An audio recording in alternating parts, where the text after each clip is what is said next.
Hi, stamping friends. Welcome to Learning with Friends. This is Pat Fairless from Fairless Stampin Flair. And I'm going to show you today something quick and easy. It's not truly a technique. I guess you could call it a technique. But I'm going to show you how to use the Enduring Beauty masks. These have been out since the mini catalog came out in January. And I finally got around to playing with them. So I just thought I'd show you some tips and tricks and things I've learned in playing with them that might help you if you decide to use them. So let's flip the camera over to my phone and let's go ahead and get started.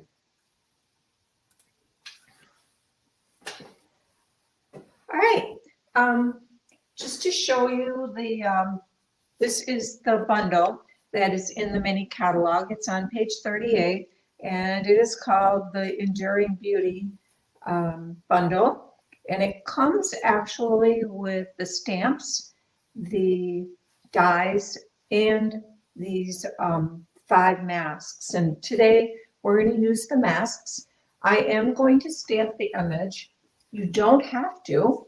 And I will show you a card when we're done where I didn't stamp the image.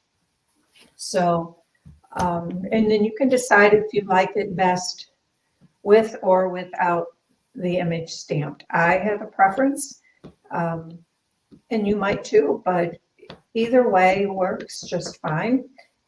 They just look a little bit different when you're finished. So I'm just inking this up with black memento ink.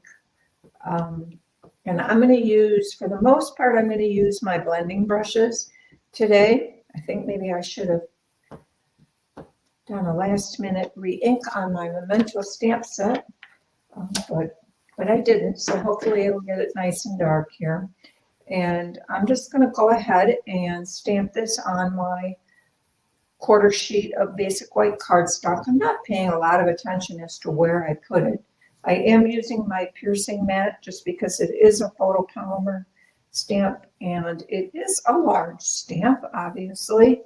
So it helps to have a little bit of cushy under your stamp to get a good image. So let's see. Oh, that turned out pretty good. So get rid of that.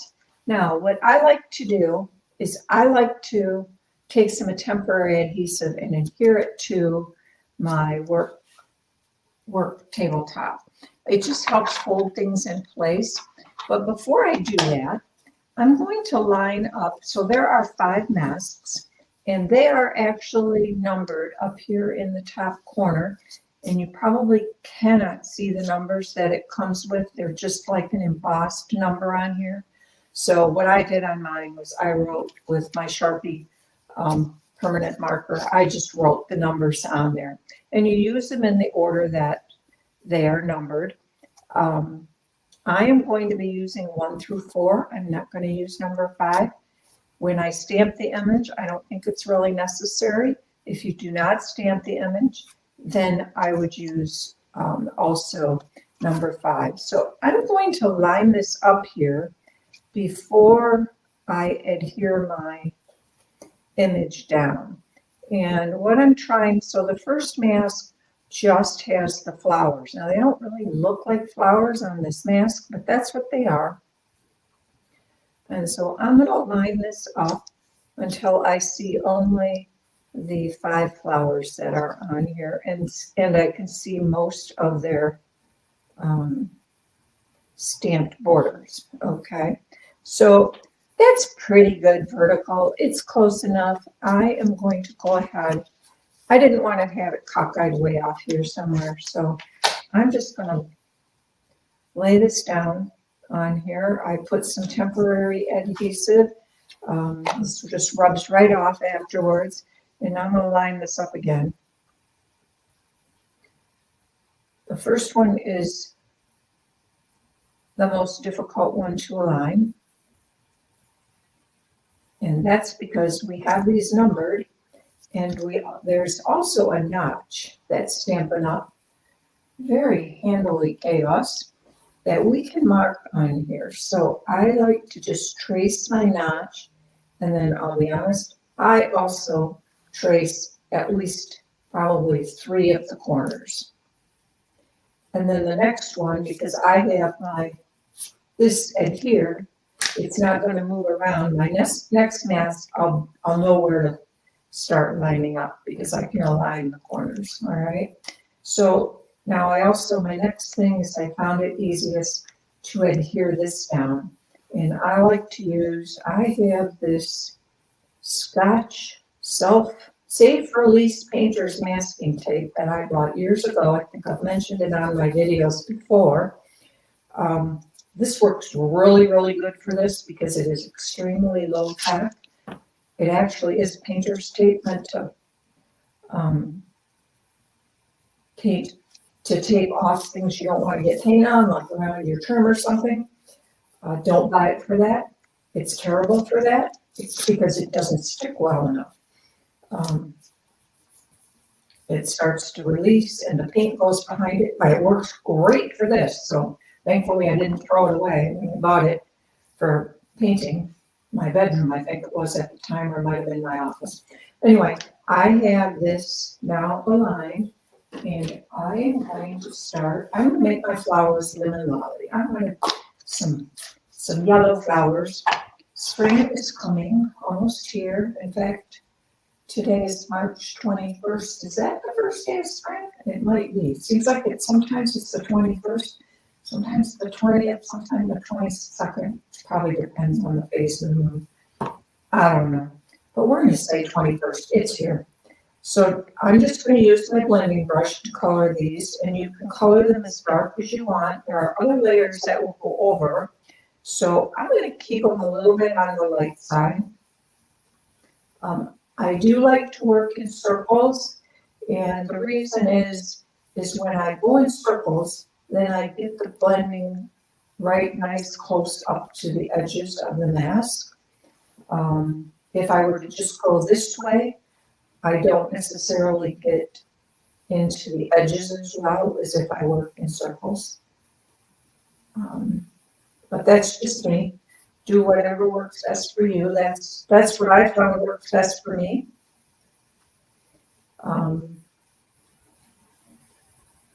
And we're just going to do this. I think I'm about good where I want to be. Don't want them real dark. So that is our first layer with mask number 1. So I'm going to close this, set this aside, take off my painter's tape here, and go to stencil number 2. Now stencil number 2 does the leaves. So you can see I'm going to go up here. I'm going to start line up my corners, and I should be really close when that happens. You might have to move it and jiggle it around just a bit, but you can see I moved it, and those corners that I marked and that notch are still very well aligned. So it makes it easier to find the second one. So for my leaves, I am going to use Lost Lagoon.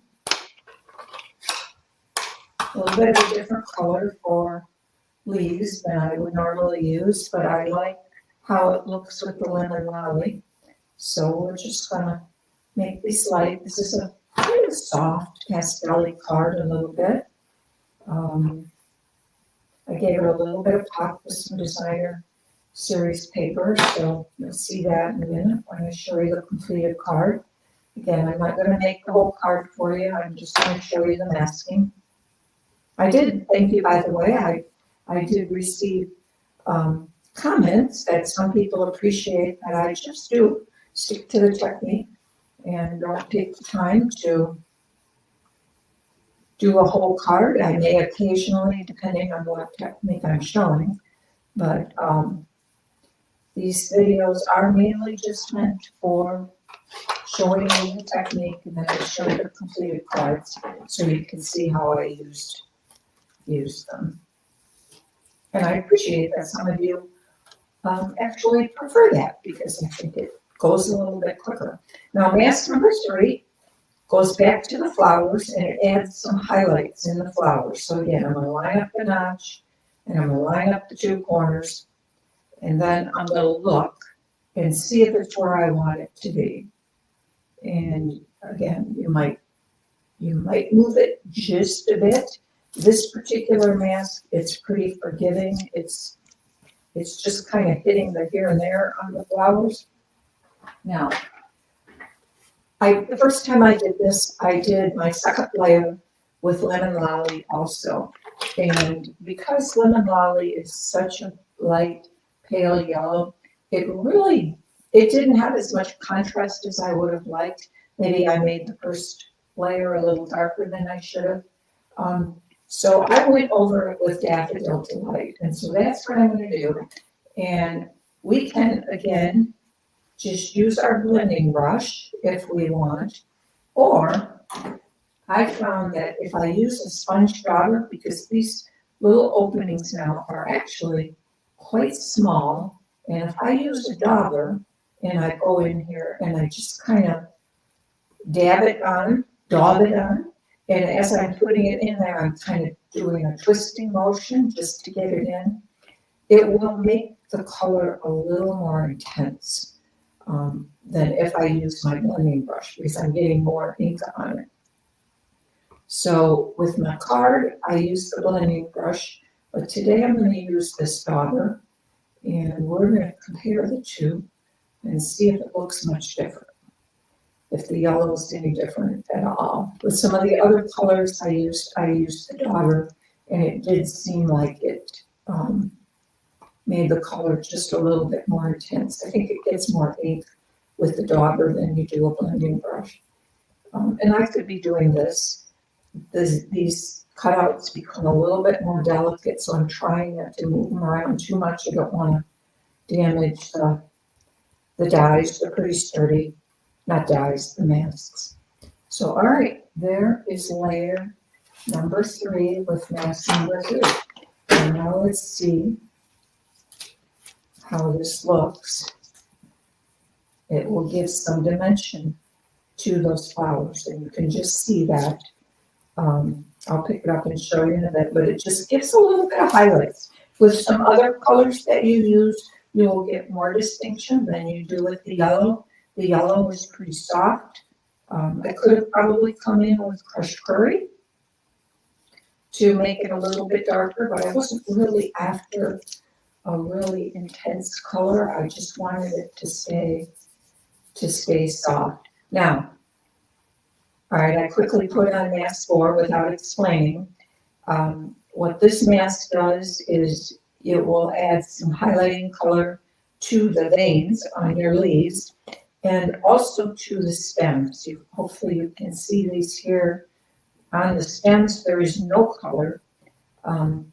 So we are also going to, with mask 4, color the stems. And I'm going to use my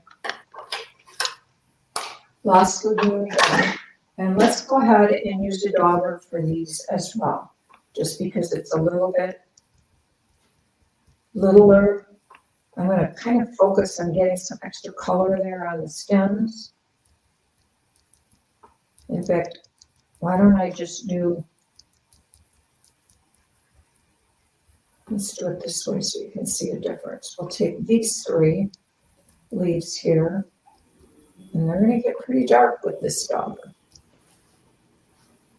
And I'm going to do the other 3 over here with my blending brush, so we can see the difference. Blending brushes in general just don't add quite as much ink as you will get, and that's their purpose. They're meant to blend and provide you a soft wash of color.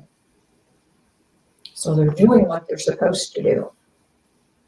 So now we can compare them. I think I can already see that the leaves here are going to be, with the dauber, are going to be darker. But it's kind of nice to be able to see it both ways. Yep, they are definitely a little bit darker. So this is all I'm not going to use this bit. And here's the reason. I'll show you. This is what it covers, mask 5. It colors the centers of the flowers. And because I stamped them, there are already centers in here, and I like those, so I'm just going to leave it that way. So let me turn it to see if you can see not a lot of difference between this one here that was done with the dauber and this one that was done with the blending brush. Not really a lot that you can see difference. With the yellow, I think it made a little bit more of a difference than the Lost Lagoon. The Lost Lagoon's got a little bit more intense color to it. So that's the process of the masks. How easy are those? And here's my completed card. I used the perennial postage dies to cut this lemon lolly yellow back here. The background behind the flower is embossed with the layering florals embossing folder that's in the mini. And this designer paper is from Delightful Florals. It's an online exclusive designer paper. It has a lot of different color washes in it, and this one is pretty peacock. So that was my card. I did use for this sentiment, I used the Thoughtful Moments hybrid embossing folder. And if you haven't checked that out, let me just show you what that is. It is a die and an embossing folder that makes sentiments. And so you can then brayer color on these. You can use your daubers to color, and then you can cut them all out at once so you get a whole stash of sentiments. And I used the Just because I didn't really know what I was going to use it for. I added some flat pearls to the center of the flowers, and then for the inside I just left it blank. I did mat it with pretty peacock just to tie it to the front. So that was my first card I wanted to show you. Now, I said I'd show you a card where I did not use the stamp, and this card here is that card. I did not stamp the image first. I used only the masks. And let me bring this closer. You can see the flower centers here were made with this particular die. And that's how I got the flower centers. The colors on here were Berry Burst. Again, I used Lost Lagoon for the leaves. And the centers, I didn't want them quite as dark as a black would be, so I used basic gray.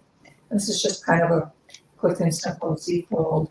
I again used the layering florals die over here with my pretty peacock card base. This is the soft shimmer paper in Berry Burst. So that is card number 2. Now I'm going to show you a couple more cards. I didn't know, I debated if I was going to show you this one. This is done with Poppy Parade, and this was actually the first one I did with the masks, and so I was kind of just playing. And I didn't know if I'd like it or not, so I just picked a nice, bright, pretty color like Poppy Parade. And I got it done, and I'm like, oh, I really like this. And then I started to look for what to put it with. And my advice here and my tip here is, if you're going to use designer series paper, pick out your designer series paper first, and then pick colors from the paper. Because I had a hard time finding something that went with my Poppy Parade flowers. So I ended up just using this Pebble Top. But this is an easel card. I don't know if you can see that. It sits like this. I tip it. So what you would see if you look straight on, it looks like this. And I just put those up there on the pointed part of the easel. So that is another part I did. On the inside, I stamped a portion of the image and then used the masks to color it. These are one of the sentiments that are in the dies, and there's a couple there's die cuts in here that have leaves and these little flowers. So I just kind of put those there to decorate my stopper a little bit as I looked at that. This is the softly stippled paper that was a celebration paper. This is one of them in the same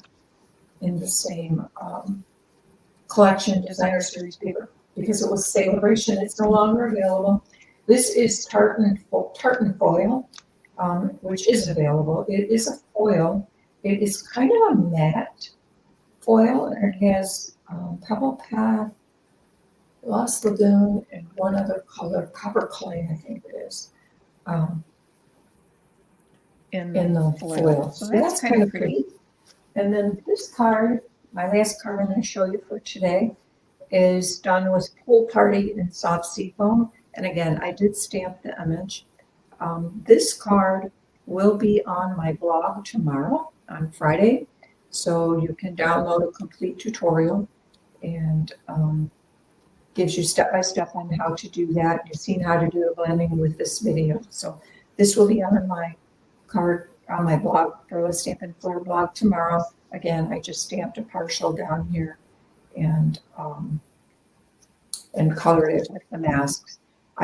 These were done with daubers. The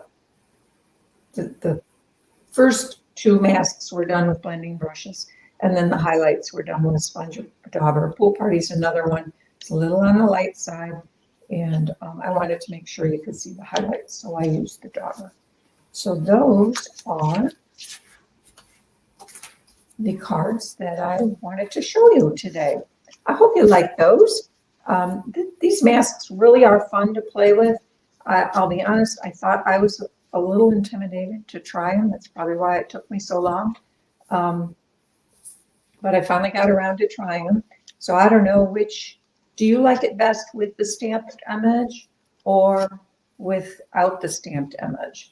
I honestly believe I prefer seeing the stamped image. It just gives a little bit more detail than these do, but this is pretty also, and it's just kind of a matter of taste. So I'd be curious to know which one you prefer, if you prefer with the stamped image or just the masks. Okay. Let me go back to my camera, or my thing over here, and flip my camera back, I should say. All right, I'm back. I hope you got a couple tips out of that. I know those masks have been around for a couple months now, and maybe you've already played with them. Maybe you, like me, are a little bit hesitant and don't know how difficult they are, if you like them or if you don't like them. And now you've got at least 4 cards you saw that were made using those masks and some different ideas. So thank you for watching. I'm so glad you're here. If you're new to my channel, welcome. I would love to have you subscribe and help me grow my channel. And most importantly, share it with friends so we can learn together. That's what this is all about, is learning with friends. So I hope you all have a great rest of your week, and we will see you next week with something else. God bless.